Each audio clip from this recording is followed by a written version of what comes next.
یہ دنیا کے عزیزان گرامی،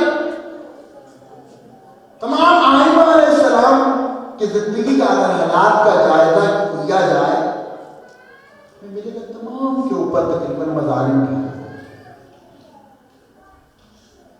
تمام نے تقریباً سختیاں برداشت کی ہیں، لیکن کسی کے اندر یہ جرأت نہیں ہے کوئی ان کی کردار کشی کر سکے۔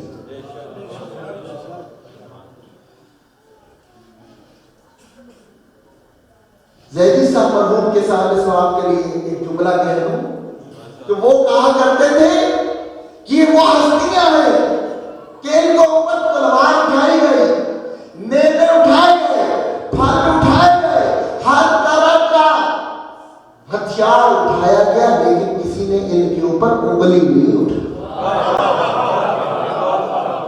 ان کے کردار پہ کسی نے۔ ہارون الرشید اپنے وزیر کے ساتھ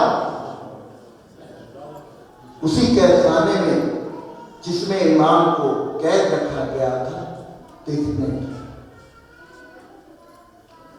کہ بھائی جا کے دیکھو تو کیونکہ تہ خانے کے اندر تھا، قید خانہ اوپر سے سوراخ تھا، جا کے دیکھتا ہے کہ دیکھو، وزیر کہتے ہیں وہ دیکھو نیچے امام، وہ مسلم کا وہ ہارون رشید کہتا ہے مجھے میں کوئی نہیں دکھائی دیتا سوائے ایک کپڑا پڑا ہوا چادر سی دکھائی دے رہی ہے، کہتے اسی کے نیچے تو وہ امام ہے۔ اس وقت یہ حالت سجدہ میں ہے،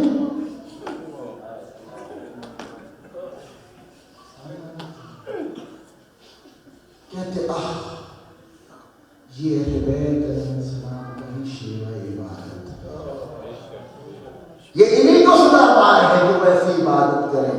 کہتا پھر تو ان کو رہا کیوں نہیں کر دیتا؟ اگر میں ان کو رہا کر دوں گا ساری مسلمان امت ان کے ساتھ جائیں۔ عزیزان گرامی،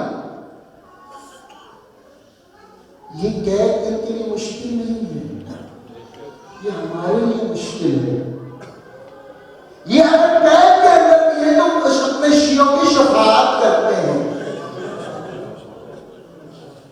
ان کو بے آسرا کی مدد کرتے ہیں۔ اگر امام قید کے اندر رہ کے تبلیغ اسلام نہ کرتے تو شیعت ختم ہو جائے۔ اگر آج یہ شیعت باقی ہے تو امام کی قید خانے میں اسی تبلیغ کی وجہ سے، یہی سبب ہے کہ امام نے اتنی تبلیغ کی کہ حکومت عباسیہ مجبور ہو گئی کہ امام ہفتہ میں امام علی رضا علیہ السلام کو اپنا ولی عہد قرار دے۔ توجہ کیا امام نے بہت کام کیا ہے،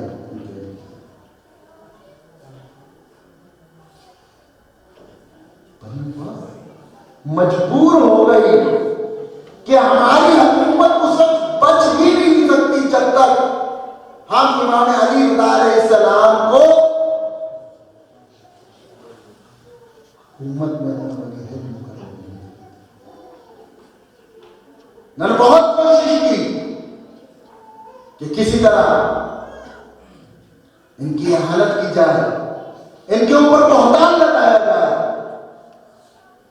یہاں تک کہ ایک وزیر نے یہاں تک کہہ دیا کہ تم کیوں نہیں یہ خاتون کو بھیجتے ہو، قید خانے میں جائے گی، بدکاری کرے گی، ہم اعلان کر دیں گے وہ شور کرے گی، ہم امام ٹھیک ہے۔ طے ہوتا ہے کہ بغداد کی ایک یہودن فاحشہ جو خوبصورت ترین عورت تھی، اس کو امام کے قید خانے میں 3 دن کے لیے بھیج دیا جائے. 3 دن کے بعد اسے کہا تم شور مچانا، ہم سب باہر کھڑے ہوں گے تو ہم کردار کشی کریں گے. عزیزان گرامی، یہاں تو عورت تیار ہو گئی. جیسے عورت نکلی یہاں آج نہیں نے اعلان کر دیا کہ اگر میں اس ایمان کی حفاظت ہی نہ کر سکی تو میرے نازل ہونے کا فائدہ ہی کیا ہے. عورت کو بھیج دیا جاتا ہے. تیسرے دن ہارون رشید راویان حدیث کو، راویان تاریخ کو اور بڑے بڑے شخصیات کو لے کے قید خانے کے دروازے پہ آتا ہے اور اعلان کرتا ہے، جو بدبخت اور پائنا اور فلانی پائنا اور تم کیوں نہیں باہر آ رہی. جب اندر سے کوئی آواز نہیں آتی کیا دیکھتا ہے کہ امام بھی سجدے میں اور کبھی بھی سجدے میں. اس کے بالوں سے پکڑ کے کہتا ہے اے بدبخت عورت، اس کام کے لیے بھیجا تھا. تو پیٹ کے کہتی ہے جس کا طواف قرآن کریم کرے، جس کی حفاظت تدبیر کرے، میں کیسے اس کو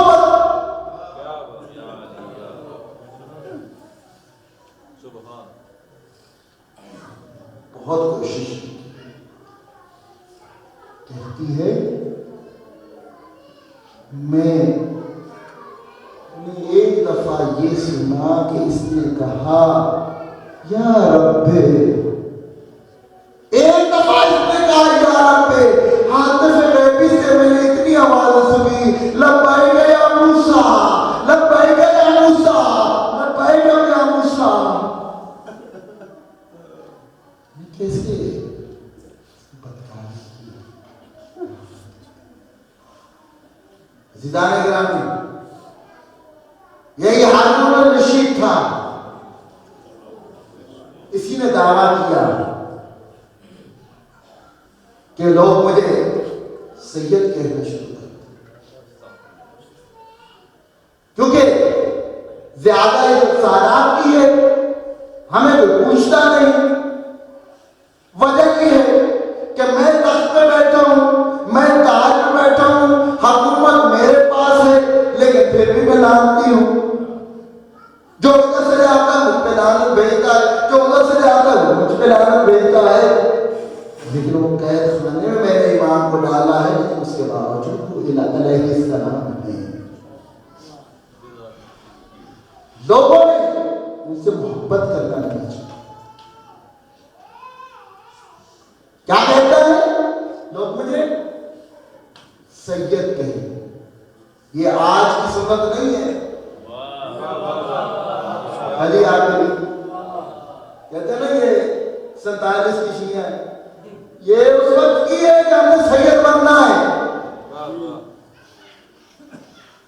تو اپنے بڑے بڑے مفتیوں کو بلایا اور فتویٰ لیا. کیا میں اپنے آپ کو سید کہلوا لیا کروں؟ سب نے کہا تو کہنے کی کیا ضرورت، آپ ہے.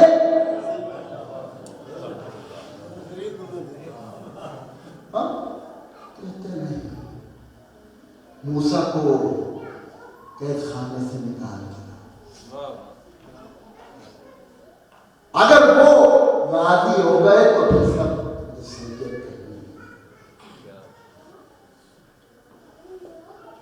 آگے چناؤ رکھا. کیا ہے؟ اپنا رسول اللہ دیکھو، تم نبی کی بیٹی کے بیٹے ہو، میں نبی کے چچا کا. اگر تم سید ہو تو میں بھی سید ہو سکتا ہوں. تم مجھے اجازت دے دو، میں اپنے آپ کو سید کہلانے لگ جاؤں. تمہاری ہتھکڑیاں کھول دوں گا. زندگی میں واپس خاموش رہے. تھوڑی دیر کے بعد کہتے ہیں کہ ہارون مجھے ایک سوال کا جواب دے, پوچھ. کہتے اگر اس وقت ابھی اسی وقت رسول اللہ صلی اللہ علیہ وآلہ وسلم تشریف لے آئے اور وہ تجھ سے تیری بیٹی کا رشتہ طلب کرے, کیا تم ان کو اپنی بیٹی کا رشتہ دے دے گا؟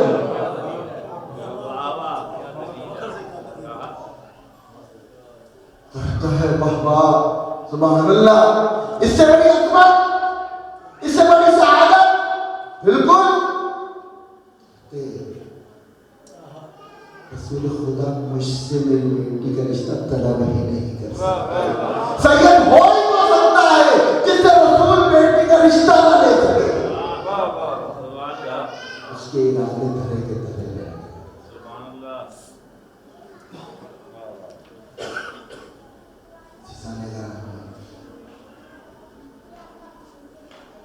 آج پھر زہرا کے لال کو قید خانے میں شہید کر دیا.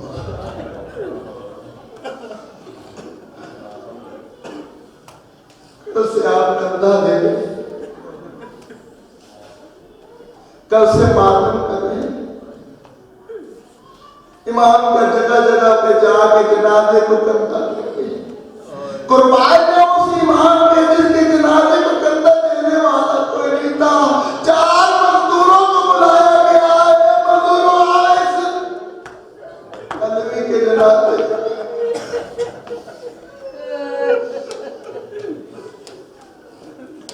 حسرت ہے جناب زہرا کی کہ کاش میری اولاد کی قبریں مٹی پر. آج بھی زہرا اپنے بیٹے کے گفتہ میں ہاتھ رکھ کے کہتی ہے کاش میرے بیٹوں کی قبریں مٹی بن جاتی. میں اپنے بیٹے کو کہاں رہوں, میں مدینے میں رہوں, میں کوفہ میں رہوں, بغداد میں رہوں, میں کربلا میں رہوں, میں سامرا میں رہوں کہ بجر میں رہوں. حسرت جناب. آج یہاں پہ جناب زہرا اپنے بیٹے کا غصہ لینے کی لڑائی ہوگی.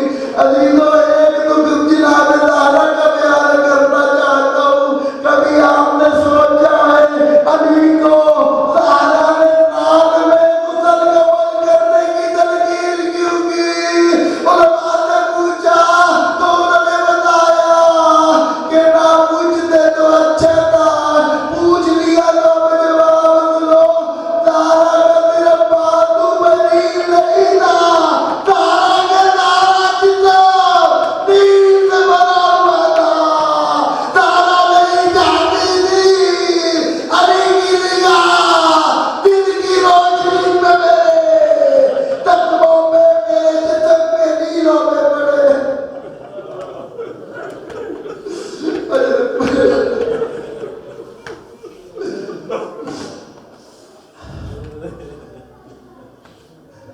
پچیس امام کو تیسرا دن ہے زہر. لفظ زہر اتنا شدید ہے جیسے زہر کا لفظ آتا ہے دل میں فوراً 2 چیزیں آ جاتی ہے کہ ایک پانی اور ایک نرم بستر. جیسے زہر ملتا ہے نا تو اس کی تاثیر بہت گرم ہوتی ہے, پیاس کی شدت لگتی ہے, اور ایسے کہا جاتا ہے نرم بستر لیا جائے. میں کہوں گا اے عمران حضرت, تیری اپنی کس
سے باہر کر دی. عجیب قسمت ہے موسیٰ آدم کی اولاد کی. دنیا میں کسی بھی طرح چلے جانا جہاں پہ یہ ہستیاں گئی تو ایک ہی ہستی ملتی ہے جس کی اتنی اولاد ہے. آئمہ علیہ السلام نے تمام انبیاء آئمہ کی اولاد کو بھی اکٹھا کر لیا جائے نا تو امام کی اولاد کر نہیں پڑھتے. 37 بیٹے بیٹیاں ہیں, 19 بیٹیاں, 18 بیٹے. اللہ تعالیٰ سے ساری زندگی انسان یہ دعا کرتا رہتا ہے پروردگار مجھے بیٹا عطا کر تاکہ وہ میرے جنازے کو کندھا دے سکے. اور بیٹیاں اس لیے کہ لاشیں کی زینت بیٹیاں ہوتی ہے. میری دنیا میں رخصت ہوگا, میری بیٹیاں میرے سرانے میں بیٹھ کے گریا کرے گی. میں قربان جاؤں اس مظلوم کے جس کی اتنی اولاد تھی لیکن باپ کو کندھا نہ دے سکے, باپ کے سرانے میں بیٹھ کے گریا نہ کر سکے. غربت دیکھیے اس گھرانے کی. امام موسیٰ کاظم کے گھر کی غربت یہ ہے کہ نماز پڑھنے کے لیے جسم کا ڈھانپنا واجب ہے عورت کے لیے. موسیٰ کے گھر میں ایک چادر تھی, ایک خاتون نماز پڑھتی تھی, باقی ساری مزدورات انتظار کرتی تھی کہ وہ نماز پڑھ لائیے تو ہی میں پڑھوں گی. اور امام رضا کو وصیت کر کے گئے تھے کہ اے علی رضا اپنے بھائیوں کا خیال رکھنا. مولا نے اپنی زندگی میں اپنے بیٹوں کو یہ وصیت کی تھی کبھی یہ ظاہر نہ کرنا کہ تم میرے بیٹے ہو, نہیں تو ظالم تم کو شہید کر دیں گے. عزیزان گرامی جناب موسیٰ کی زندگی میں تو کوئی شہید نہ ہوا, لیکن جیسے ہی امام رخصت ہوئے کوئی راہ کی پہاڑیوں میں کوئی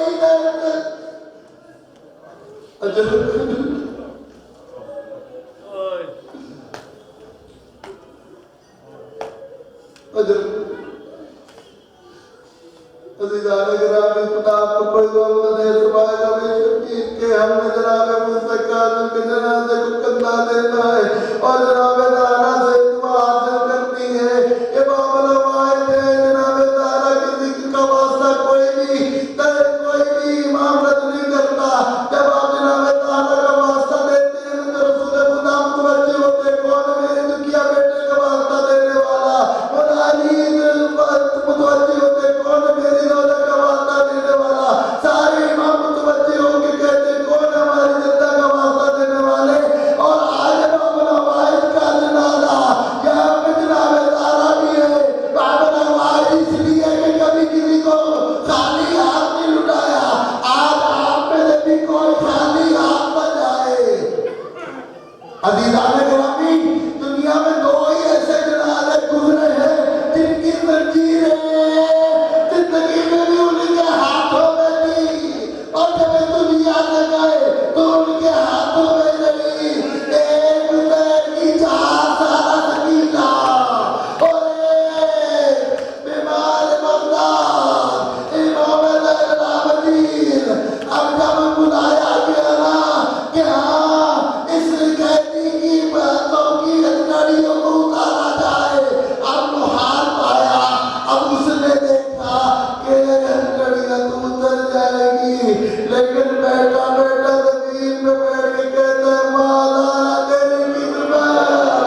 لے کر رکھ دیا.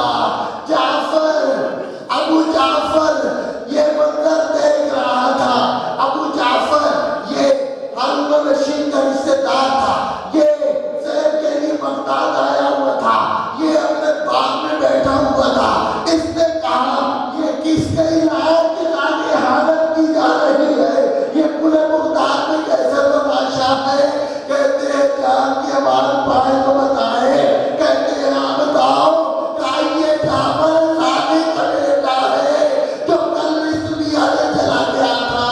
آج سارے بغداد والے اس لیے نہیں جا رہے کہ حاکم نے منع کیا ہے کہ کوئی اس کا وارث نہ بنے، نہیں اس کی جان چلی جائے گی. یہ کہتا ہے ہائے رے مظلومیہ، میں اس کا وارث بنوں گا. اے بغداد والو جاؤ ہارون کو بتا دو، دیکھو میں موسیٰ کا وارث ہوں. عزیزو، اس نے بڑا اہتمام کے ساتھ جناب موسیٰ کاظم کے جنازے کو تیار کیا. اس نے 2000 کا قیمتی کفن امام کو پہنایا. کوفہ والے، بغداد والے اس کے ساتھ ہو گئے. امام کا بہت بڑا جنازہ ہوا تو ایک بات کا پتہ چلا، حالت غربت میں اگر کسی کا وارث آ جائے تو اس غریب کا بھی جنازہ اٹھا لیا جاتا ہے. وارث صحیح جائے گا، تیری اپنی قسمت، تیرا بھائی کا کوئی وارث نہ بنا. تیرے بھائی کا لاشے کو پامال کیا گیا، تیرے ہاتھوں کو باندھ کے تیرے بھائی کے لاشے کے پاس سے لے جایا گیا. ہائے رے وہ مظلوم جس کے لیے امام زمانہ دعا کرتے سلام ہو میرے اس مظلوم جس پر، جس کی ہڈیوں کے اوپر کا گوشت، اس کی ہتھکڑیاں.